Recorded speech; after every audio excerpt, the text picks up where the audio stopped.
जय हिंद दोस्तों, रक्षित खन्ना के चैनल में आपका स्वागत है। दोस्तों, आज के इस वीडियो में मैं आपको दो महत्वपूर्ण जानकारियां दूंगा और ये दोनों जानकारियां एमएससीपी से जुड़ी है। सबसे पहली जानकारी मैं आपको दूंगा आर्मी रूल ए सेक्शन 48 के बारे में। जी हाँ दोस्तों, एक आर्मी रूल है जिसका नाम है सेक्शन 48, जिसके अंतर्गत आपको पनिशमेंट मिलती है, जिसके अंतर्गत आपको एमएससीपी नहीं मिलती। तो एक जबरदस्त रूल है जो मैं आपको समझाना चाहूंगा। अगली जानकारी मैं आपको दूंगा, रैंक को सही से पहचानिए। जी हाँ दोस्तों, एमएससीपी मिलने के बाद आपका इनिशियल रैंक पुराना वाला होता है, लेकिन आपके फाइनेंशियल बेनिफिट बदल जाते हैं। जी हाँ दोस्तों, कुछ रैंक मैं आपको समझाऊंगा और उनकी पेंशन के बारे में आपको बताऊंगा। और एक और चीज मैं आपको समझाऊंगा, अगर जेसीओस को एमएससीपी दी जाती है तो किस तरीके से जेसीओस को फायदा होता है। तो सिपाही से लेके सूबेदार मेजर तक की रैंक का मैं आपको समझाऊंगा। तो दोस्तों, ये दोनों जानकारियां आपके लिए बहुत महत्वपूर्ण है, इसलिए इस वीडियो को आप शुरू से लेकर आखिरी तक देखेगा और अपने ग्रुप में भी शेयर कर दीजिएगा। वीडियो में आगे बढ़ने से पहले एक छोटी सी अपील कर रहा हूं, अगर आप पहली बार मेरा चैनल देख रहे हैं या फिर ये वीडियो देख रहे हैं तो आप मेरा चैनल सब्सक्राइब भी कर सकते हैं, जिसका नाम है रक्षित खन्ना, क्योंकि ऐसी जानकारियां, सही जानकारियां आपको मिलती रहती है इस चैनल के माध्यम से। चलते हैं दोस्तों, आगे बढ़ते हैं। सबसे पहली जानकारी है ए सेक्शन 48 के बारे में। जी दोस्तों, एक तरीके का दोस्तों ये आर्मी रूल है ए सेक्शन 48, जिसके अंतर्गत अगर जवान की ड्यूटी के दौरान ब्लैक इंक एंट्री या फिर रेड इंक एंट्री पाई जाती है तो फिर एमएससीपी एसीपी नहीं मिलती। जी हाँ दोस्तों, एक तरीके की दोस्तों ये पनिशमेंट है जो इसी रूल के अंतर्गत आती है। दोस्तों, एमएससीपी आपको तभी मिलती है जब आपकी कोई पनिशमेंट ना हो, आपकी पूरी सर्विस हिस्ट्री देखी जाती है। जी हाँ दोस्तों, यानी सर्विस के बीच में अगर आपको एमएससीपी चाहिए तो आपकी पुरानी सर्विस में कोई पनिशमेंट नहीं होनी चाहिए, ना ही कोई रेड इंक एंट्री होनी चाहिए और ना ही कोई ब्लैक इंक एंट्री होनी चाहिए। अब दोस्तों, एक रूल है जिसका नाम है ए सेक्शन 48। इसमें क्या कहा गया है? इसमें कहा गया है डिस्चार्ज होने से पहले अंतिम 5 वर्षों में नशा करते पाए जाते हैं तब भी एमएससीपी या फिर एसीपी नहीं मिलती। दोस्तों, जब आप रिटायर हुए हो तो उससे पहले 5 वर्षों में आप अगर नशा करते पाए जाते हैं तो फिर आपको एमएससीपी नहीं मिलती। यह भी एक तरीके की पनिशमेंट है जो दोस्तों आती है ए सेक्शन 48 के रूल के अंतर्गत, तभी भी आपको एमएससीपी नहीं मिलती। यानी दोस्तों, अगर आप अनविलिंग देते हैं तब भी आपको एमएससीपी नहीं मिलती। अगर आपकी रेड इंक एंट्री है, ब्लैक इंक एंट्री है, तब भी आपको एमएससीपी नहीं मिलती। अगर आपने मैप रीडिंग 2 कोर्स पास नहीं किया तभी भी आपको एमएससीपी नहीं मिलती। जब आप रिटायर हो जाते हो उससे पिछले 5 वर्षों के अंतर्गत अगर आपने ऐसी कोई गलती कर दी या फिर आपने नशा कर लिया या फिर आप कहीं छोड़कर भाग गए, मतलब कोई भी अगर प्रॉब्लम आ गई तो फिर आपको एमएससीपी नहीं जाती। यानी दोस्तों, सर्विस के दौरान आपकी कोई पनिशमेंट नहीं होनी चाहिए। अगर पनिशमेंट होती है तब आपको एमएससीपी नहीं दी जाती।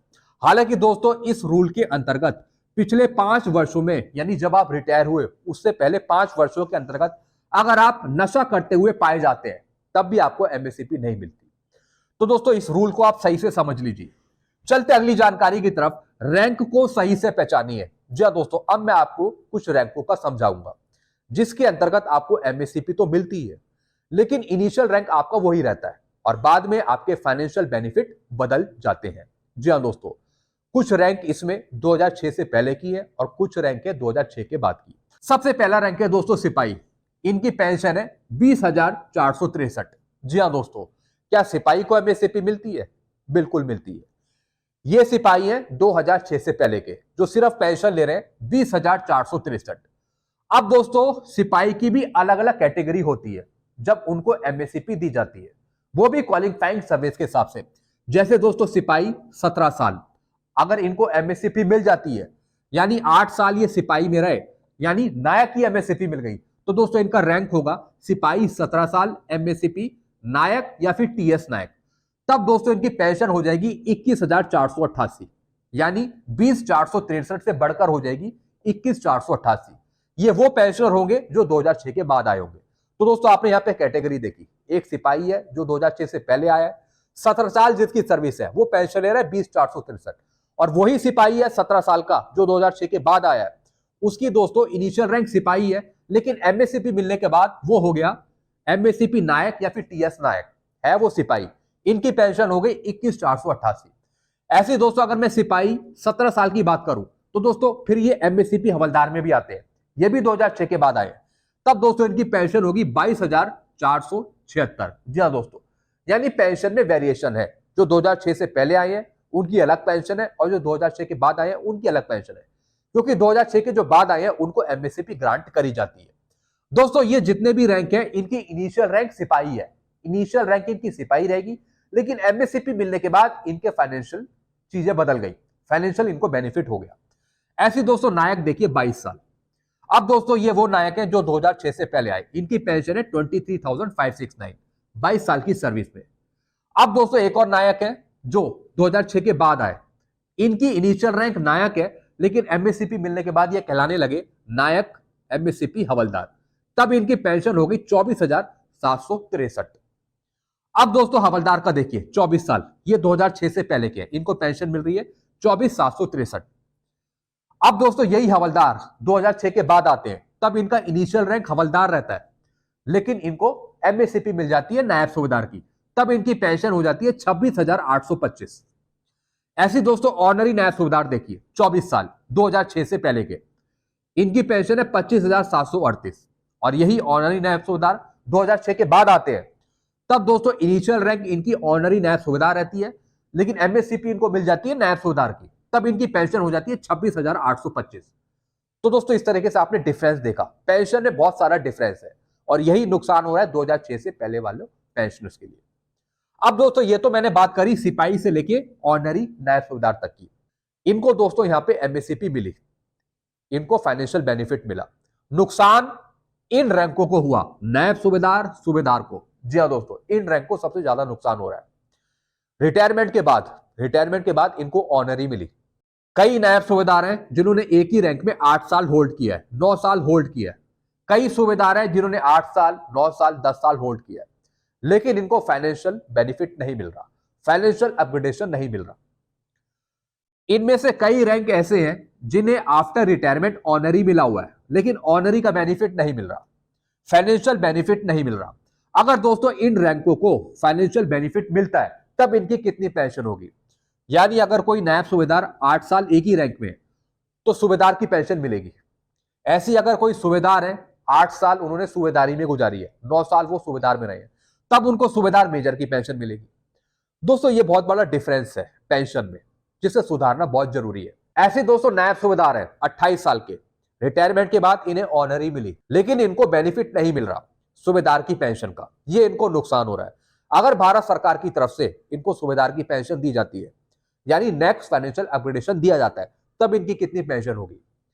दोस्तों वैसे इनका रैंक है नायब सूबेदार, अगर इनको सूबेदार की एमएससीपी मिलती है, तब इनका रैंक होगा नायब सूबेदार एमएससीपी सूबेदार, तब इनकी पेंशन होगी 30,175, तब इनकी 30,175 हो जाएगी।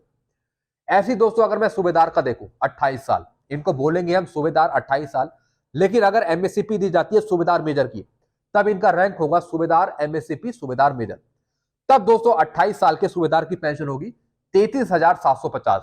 और अगर हम 30 साल के सूबेदार की बात करें, तब इनकी पेंशन होगी 34,425। अब दोस्तों आप इन्हीं का रैंक ले लीजिए, अगर इनको एमएससीपी नहीं दी जाती तो वैसे ही इनका फाइनेंशियल लॉस है, वैसे इनको फाइनेंशियल लॉस हो रहा है। यही दोस्तों सबसे बड़ी दिक्कत है, यानी ऑनरी तो दे दी, ऑनरी तो मिल गई, लेकिन बेनिफिट नेक्स्ट रैंक का उनको नहीं मिल रहा। तो इसी की हम डिमांड कर रहे हैं कि इन रैंकों को भी फाइनेंशियल अपग्रेडेशन दिया जाए, नायब सूबेदार को सूबेदार की पेंशन दी जाए और सूबेदार को सूबेदार मेजर की पेंशन दी जाए। क्योंकि दोस्तों जो इससे ऊपर वाले रैंक हैं, सिपाही, नायक और हवलदार या फिर ऑनरी नायब सूबेदार, इनको तो एमएससीपी मिल रही है।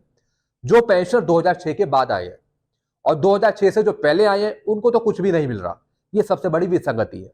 लेकिन जो 2006 के बाद नायब सूबेदार, सूबेदार आए हैं, उनको फाइनेंशियल अपग्रेडेशन दिया जाए, उनको ऑनरी मिली हुई है, लेकिन उसका फायदा दिया जाए अगली रैंक का, तो कम से कम कुछ विसंगति तो ठीक होगी, कुछ विसंगति तो ठीक होगी, कुछ पेंशन तो सुधरेगी।